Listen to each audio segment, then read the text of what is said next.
Honorable Président de l'Assemblée nationale, ici représenté par le deuxième vice-président, Honorable Président du Sénat, Honorables membres des bureaux de l'Assemblée nationale et du Sénat, Honorables députés nationaux et sénateurs, Mesdames et Messieurs les membres du gouvernement, Excellences, Monsieur le conseiller spécial du chef de l'État, Messieurs les secrétaires généraux de l'Assemblée nationale et du Sénat, Mesdames et Messieurs les membres de la famille éplorée, distingués invités en vos titres et qualités respectifs.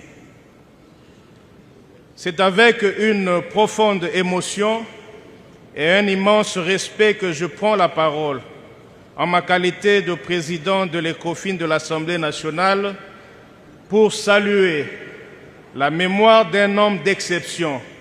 J'ai cité l'honorable Patrice Kité-Bikibol-Mvoul, premier vice-président de notre commission, dont le départ laisse un vide immense dans nos cœurs comme dans nos travaux.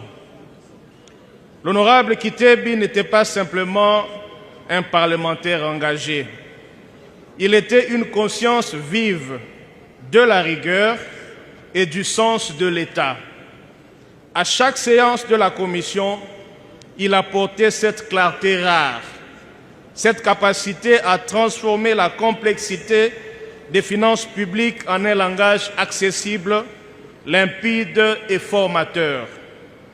Sous sa plume, comme sous sa parole, les chiffres devenaient sens, les lois devenaient outils, et les débats devenaient école de la République. Sa contribution à la commission ECOFIN fut remarquable.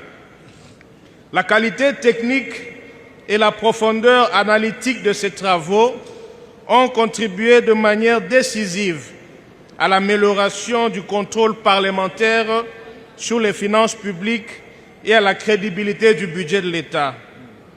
Son approche méthodique, fondée sur la transparence, la discipline budgétaire et la bonne gouvernance, a inspiré un changement de culture dans la manière d'examiner les lois des finances publiques et les politiques économiques nationales.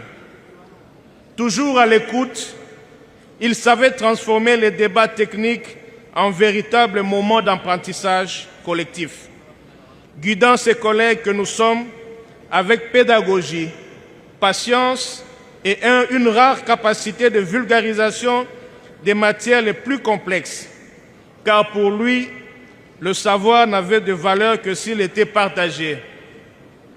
Combien de jeunes collaborateurs, des membres du personnel et des collègues se souviennent encore de ces moments où, avec pertinence et humilité, ils prenaient le temps d'expliquer, de corriger, de guider. Il croyait profondément que la transmission est une mission. Et c'est sans doute là que réside le plus bel héritage qu'il nous laisse, celui d'un homme qui a su s'aimer la connaissance, la droiture et le sens du devoir dans le cœur de tous ceux qui ont travaillé à ses côtés. Du professionnel brillant, nous nous souvenons de l'homme au grand cœur, d'un collègue toujours disponible, du grand frère attentif et discret.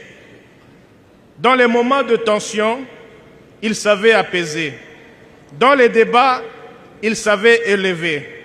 Et dans les difficultés, il savait rappeler la noblesse de notre engagement commun, servir la nation. Aujourd'hui, nous pleurons un guide, un mentor, un grand frère et un ami. Mais choisissons aussi de célébrer une vie utile, féconde et exemplaire, consacrée au travail, à l'intégrité et au service public. Je suis convaincu que ces mots ne pourront pas exprimer tout ce que j'ai envie de dire, mais je voudrais que toute personne présente ici en ce lieu sache à quel point il va nous manquer. Son souvenir restera vivant dans chacune de nos délibérations, dans la mémoire de la commission qu'il a contribué à façonner et dans les cœurs de ceux qui ont eu le privilège de le croiser sur son chemin. On n'est jamais préparé au départ d'une personne que l'on a tant aimée pendant la vie. Il laisse un vide dans nos cœurs et dans celui de tous les membres de sa famille.